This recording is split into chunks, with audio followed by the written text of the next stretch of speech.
Junto presents the Communist Manifesto by Karl Marx and Friedrich Engels.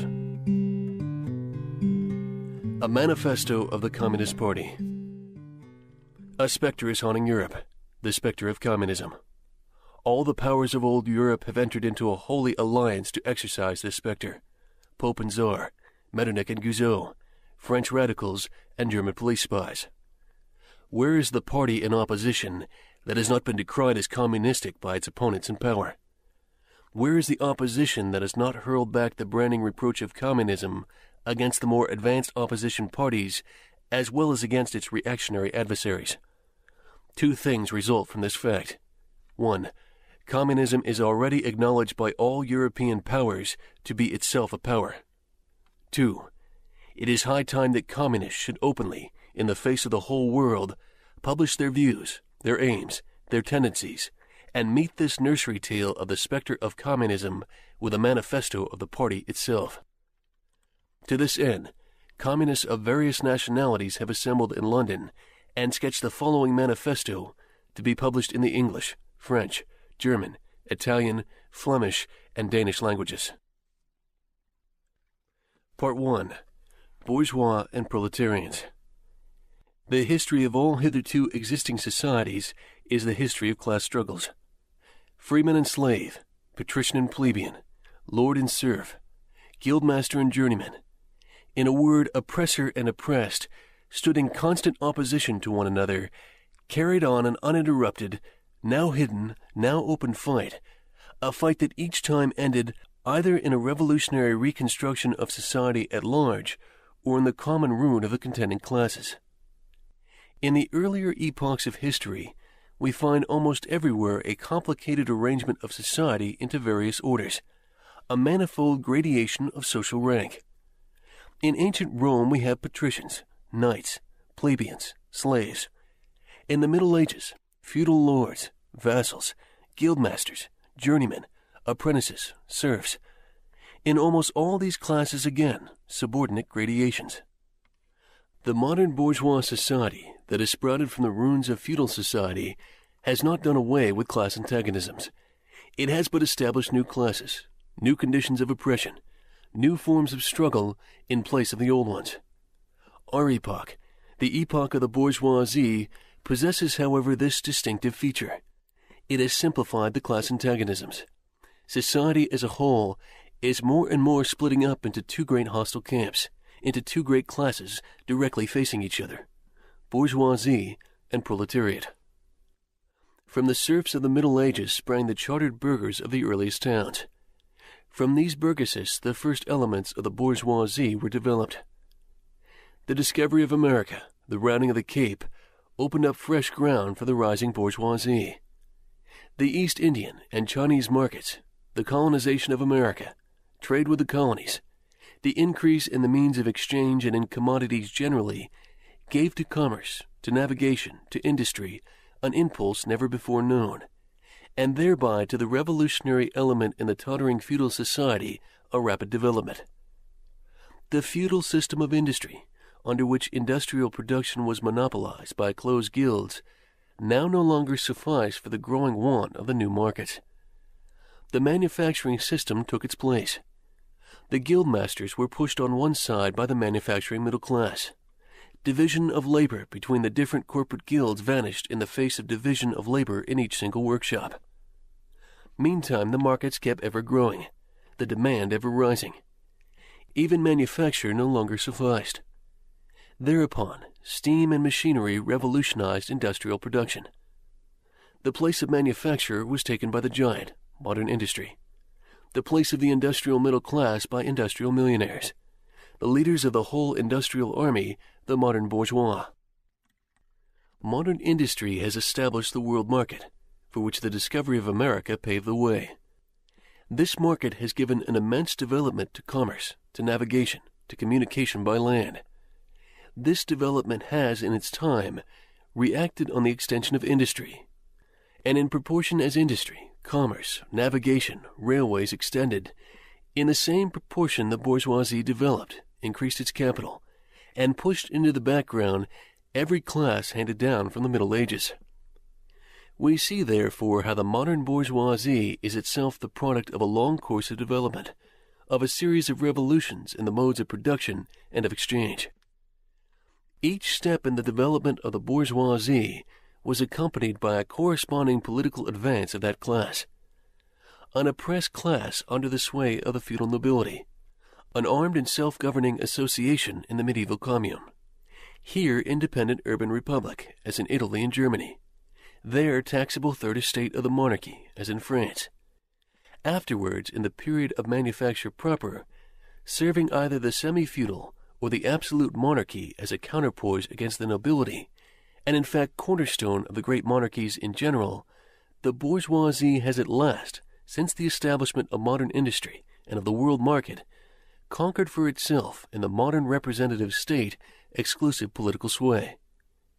The executive of the modern state is but a committee for managing the common affairs of the whole bourgeoisie.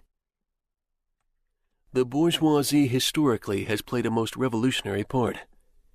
The bourgeoisie, wherever it has got the upper hand, has put an end to all feudal, patriarchal, idyllic relations.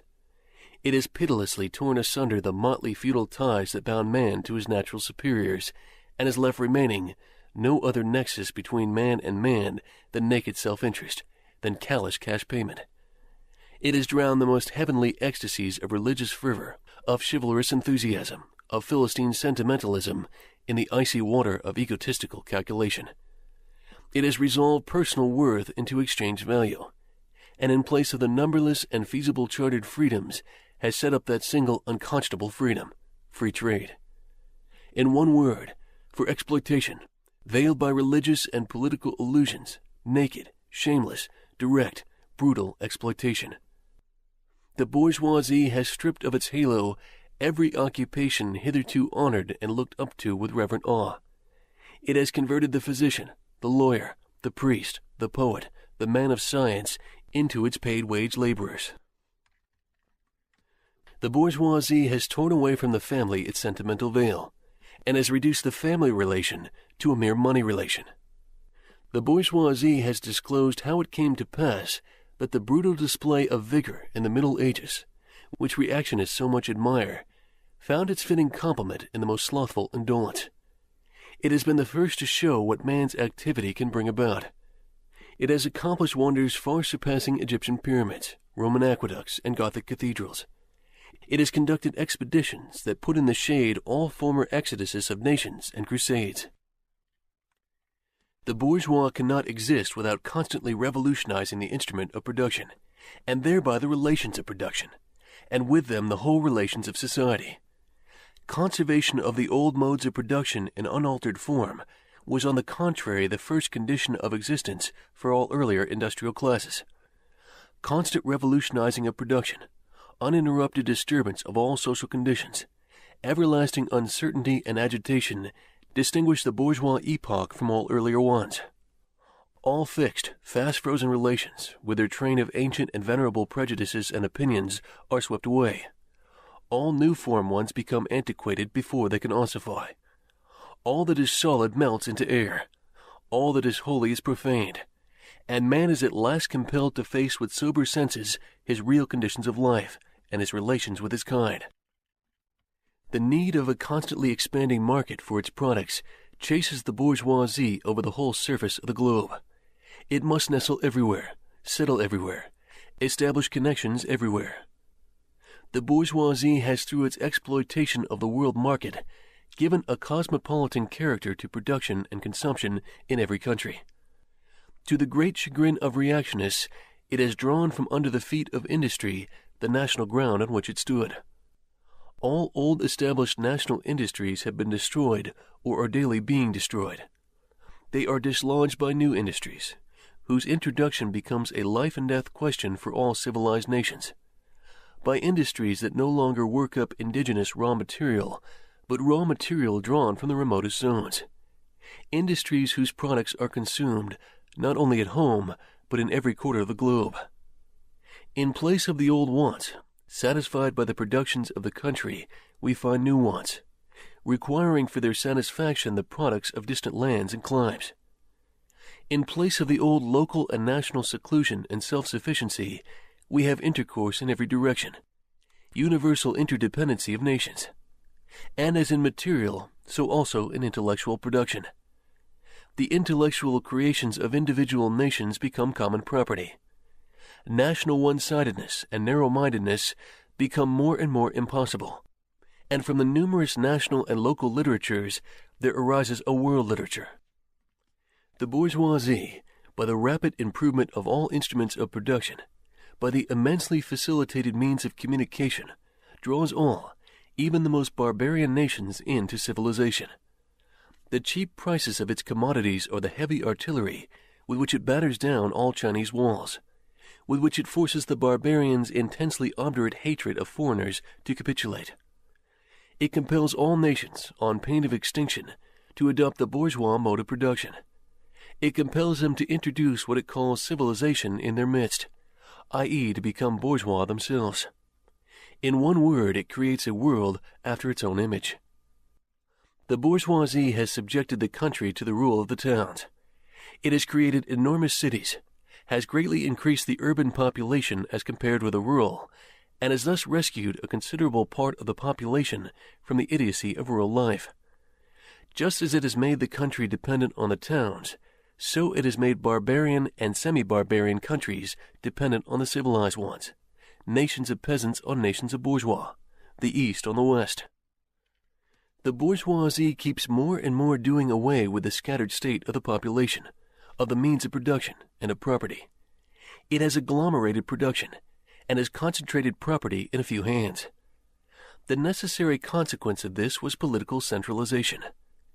Independent, or but loosely connected provinces with separate interests, laws, governments, and systems of taxation became lumped together into one nation, with one government, one code of laws, one national class interest, one frontier, and one customs tariff.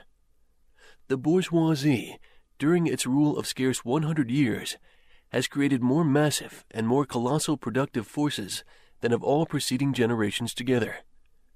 Subjection of nature's forces to man, machinery, application of chemistry to industry and agriculture, steam navigation, railways, electric telegraphs, clearing of the whole continent for cultivation, canalization of the rivers, whole populations conjured out of the ground. What earlier century had even a presentiment that such productive forces slumbered in the lap of social labor? We see, then, the means of production and of exchange, on whose foundation the bourgeoisie built itself up, were generated in feudal society. At a certain stage in the development of these means of production and of exchange, the conditions under which feudal society produced and exchanged, the feudal organization of agriculture and manufacturing industry, in one word, the feudal relations of property, became no longer compatible with the already developed productive forces. They became so many fetters. They had to burst asunder. They were burst asunder. Into their place stepped free competition, accompanied by a social and political constitution adapted to it, and by the economical and political sway of the bourgeois class. A similar movement is going on before our own eyes. Modern bourgeois society, with its relations of production, of exchange, and of property, a society that has conjured up such gigantic means of production and of exchange, is like the sorcerer, who is no longer able to control the powers of the netherworld, whom he has called up by his spells. For many a decade past, the history of industry and commerce is but the history of the revolt of modern productive forces against modern conditions of production, against the property relations that are the conditions for the existence of the bourgeoisie and of its rule. It is enough to mention the commercial crises that by their periodical return put on its trial, each time more threateningly, the existence of the entire bourgeois society. In these crises, a great part, not only of the existing products, but also of the previously created productive forces, are periodically destroyed. In these crises there breaks out an epidemic that in all earlier epochs would have seemed an absurdity, the epidemic of overproduction. Society suddenly finds itself put back into a state of momentary barbarism. It appears as if a famine, a universal war of devastation, had cut off the supply of every means of